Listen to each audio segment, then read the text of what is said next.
The sound of warning sirens pierced the sky over Ouagadougou, a chilling reminder of the fragile security in Burkina Faso.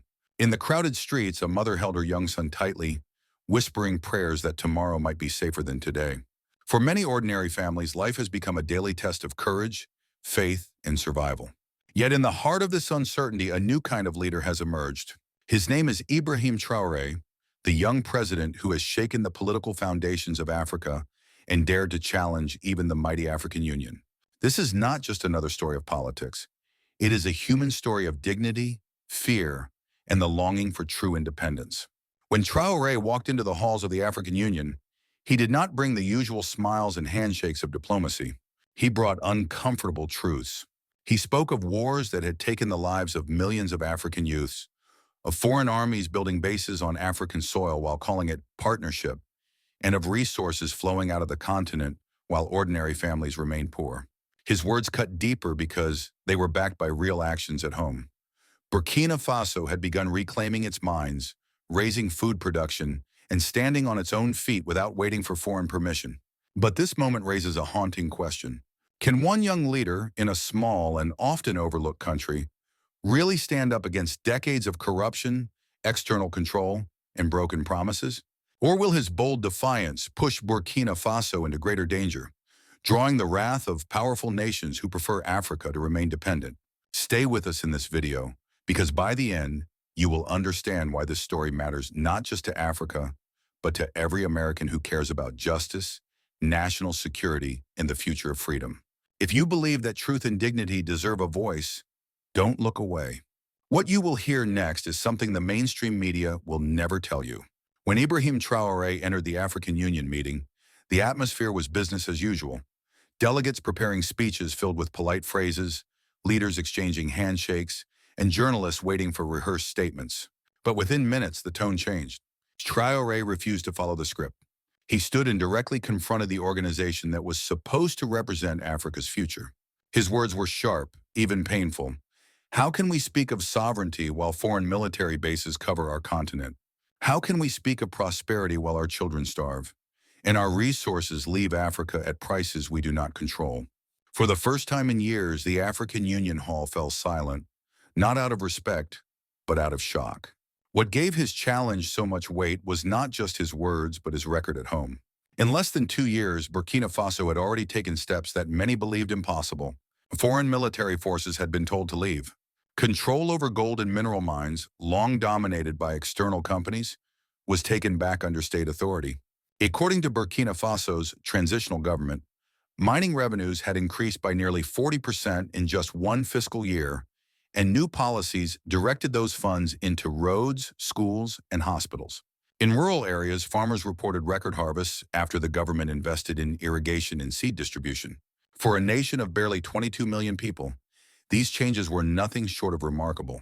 Yet numbers alone do not capture the story. In the dusty village of Kaya, a farmer named Musa told a reporter that for the first time in his life, his crops were not taken away cheaply by middlemen connected to foreign buyers. He could sell maize and sorghum directly to local markets at fair prices, allowing him to keep his children in school. "I don't know much about politics," Musa said, "but I know when my family eats well. And now they do." His words echoed the experience of thousands of families who felt at last that their nation's resources were being used for their benefit. To many African Union delegates, however, Traoré's example was deeply uncomfortable. For decades, they had claimed that African problems were too complex for local solutions. They had insisted that sovereignty required patience and external partnerships. Yet here was Burkina Faso, a landlocked, resource-poor country, doing exactly what others said was impossible. His presence was not just a challenge, it was proof that excuses no longer held weight. This moment brought back painful memories of Africa's history. Older Africans remembered Kwame Nkrumah of Ghana, who once declared that Africa must unite, but was overthrown in a coup supported by foreign interests. They remembered Thomas Sankara, the revolutionary leader of Burkina Faso in the 1980s, who also tried to reclaim Africa's dignity, but was assassinated before his vision could be realized. Now, decades later, Traoré was walking a similar path, reviving dreams that had long been buried under the weight of corruption and external control. For the generation of Africans over 60, it was a haunting déjà vu. For the younger generation, it was a call to action. But such bold defiance does not come without risks. Traore's policies have angered powerful nations and corporations that benefited from the old arrangements. Foreign aid has been reduced, international media has painted him as a radical, and rumors swirl about plots to destabilize his government. Burkina Faso has already faced an increase in insurgent attacks in its northern regions, raising the question of whether these are coincidences or consequences of defying the global order. What happened in that African Union meeting was more than just a speech. It was a breaking point. A young leader openly dismantled the comfortable illusions of Africa's most powerful organization, showing that words without action mean nothing. And in doing so, he put not only his leadership but his country's future on the line. But the question remains, if one small nation could expose such deep contradictions, what exactly triggered this turning point? And why did Traoré decide to confront the African Union at this precise moment? But what caused this dramatic turning point? The breaking point came when Ibrahim Traoré did something few leaders dared to attempt in such a diplomatic forum. He refused the ceremonial script of the African Union. Instead of politely reciting prepared notes, he raised his voice and delivered a list of uncomfortable truths. He pointed directly at the contradiction between the AU's grand speeches and Africa's daily reality.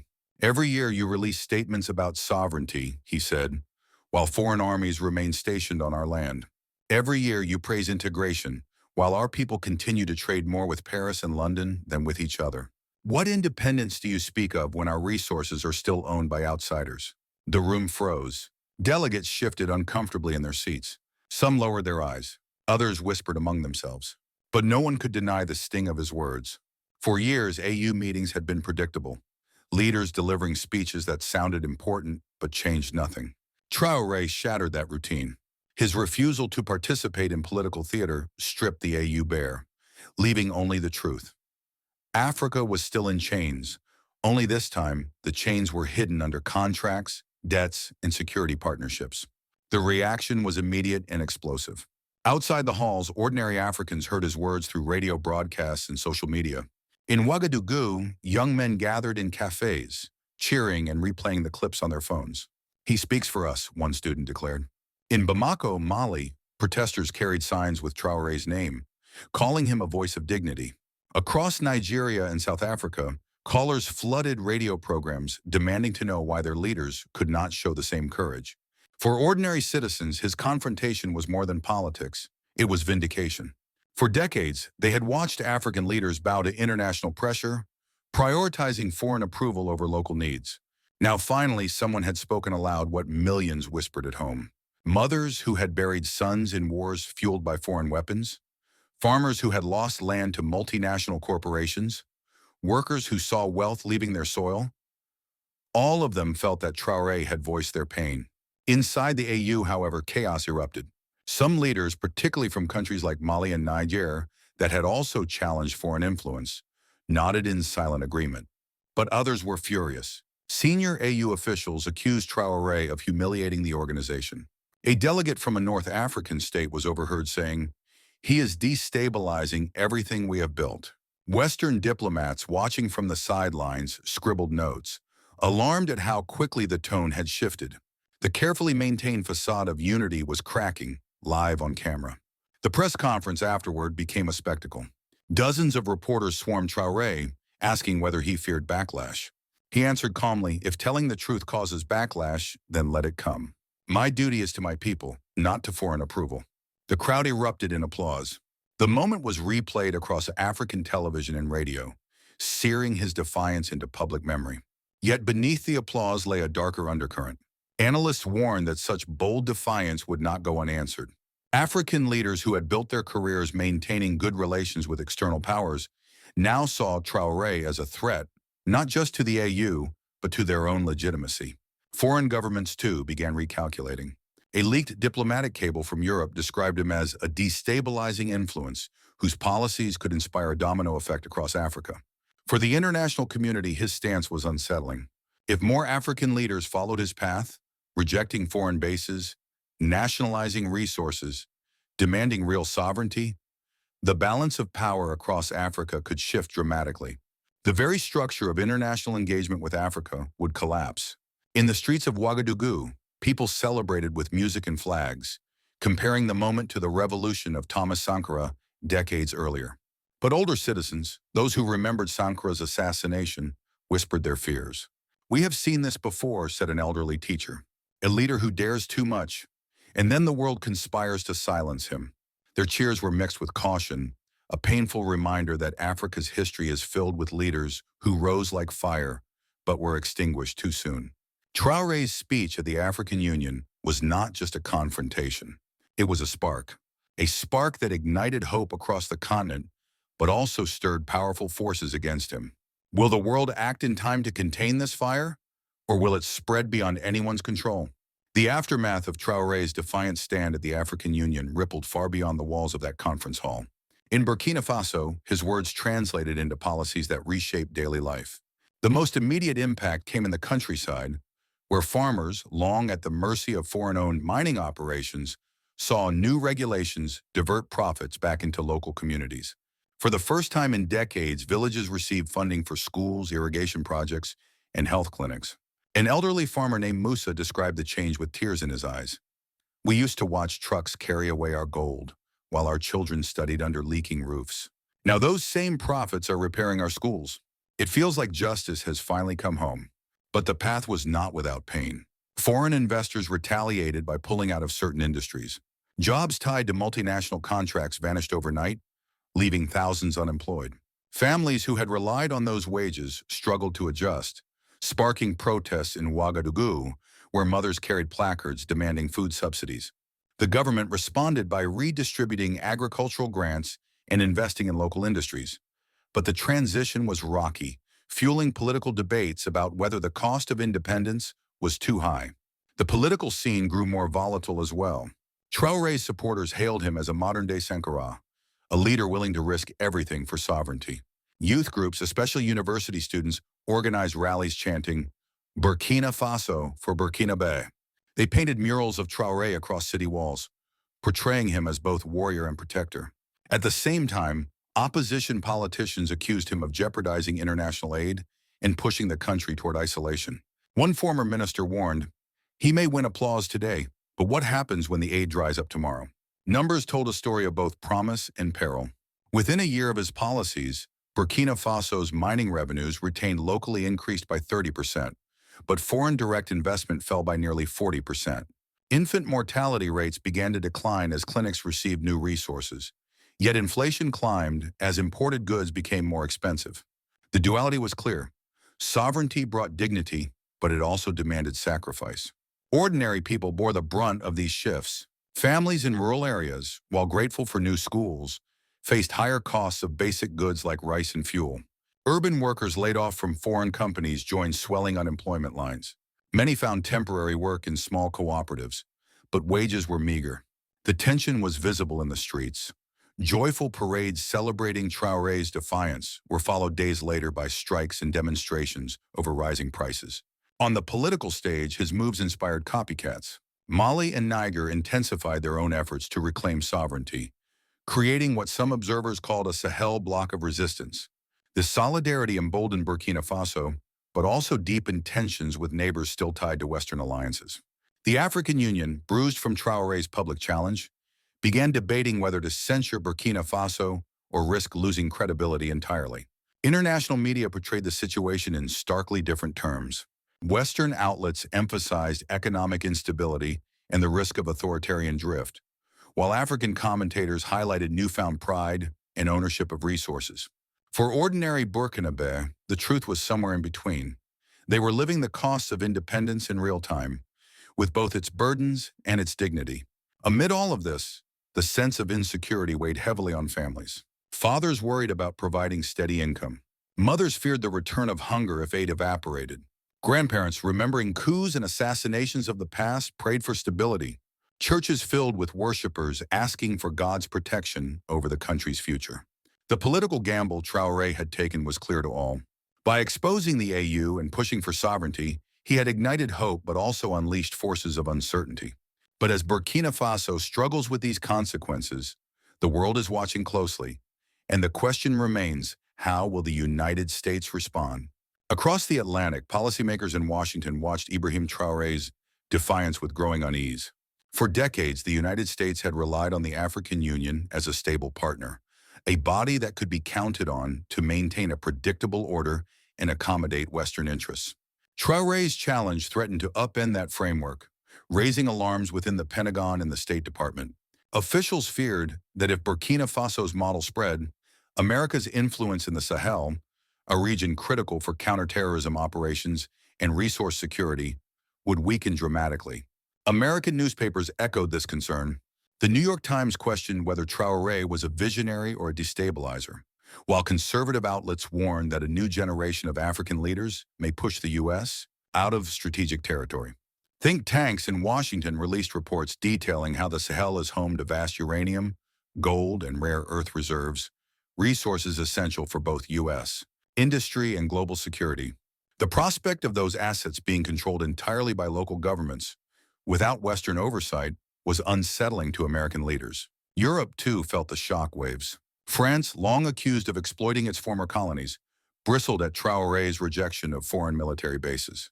French officials insisted they were partners in security, but many Burkina-based citizens saw their presence as an extension of colonial influence.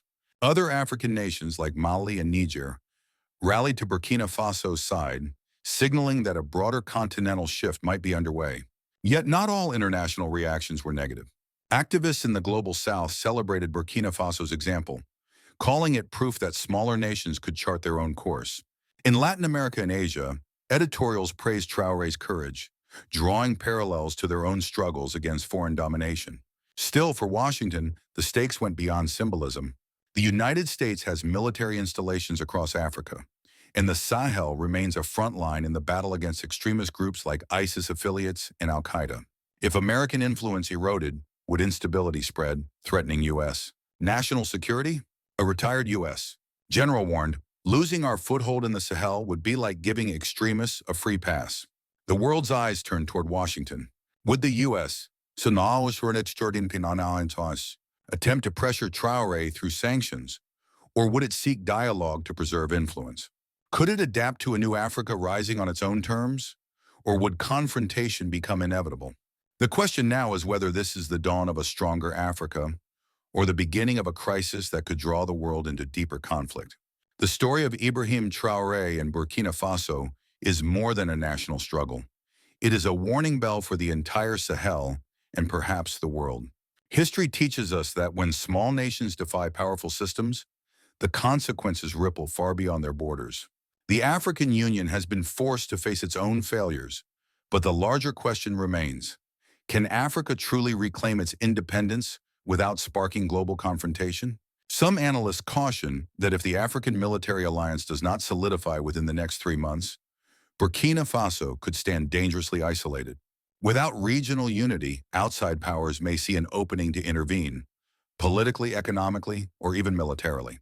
Others suggest that extremist groups could exploit any vacuum of authority, threatening not just Burkina Faso, but the entire Sahel. The possibility is not far-fetched. From the Cold War to Iraq, history is filled with examples of how quickly foreign powers move when their interests are at stake. Yet this moment also carries hope. Ordinary families in Burkina Faso, farmers, shopkeepers, parents, speak of pride for the first time in decades. They believe that their sacrifices might secure a future where their children live free from dependency. Across Africa, young leaders are watching, inspired by the idea that sovereignty does not have to be ceremonial, but real, tangible, and lived. And so we are left with the ultimate question: is Ibrahim Traoré the hope of a rising Africa, or the risk of plunging the continent into new danger? The answer may not come today or tomorrow, but it will shape the destiny of millions. If this story has stirred something in your heart, take a moment to reflect. Do you believe that justice, dignity, and true independence are worth the struggle? Do you believe that Africa deserves more than symbolic freedom? If you do, share your thoughts. If you believe in the power of truth and in the resilience of nations fighting for survival, let your voice be heard. We will meet again in the next chapter, where the story of Africa's future continues to unfold. May God bless Burkina Faso. May He bless the African continent, and may He bless all those who stand for justice, family, and freedom. But if the African alliance fails to hold, will Burkina Faso face its greatest test yet, Standing alone against the storm?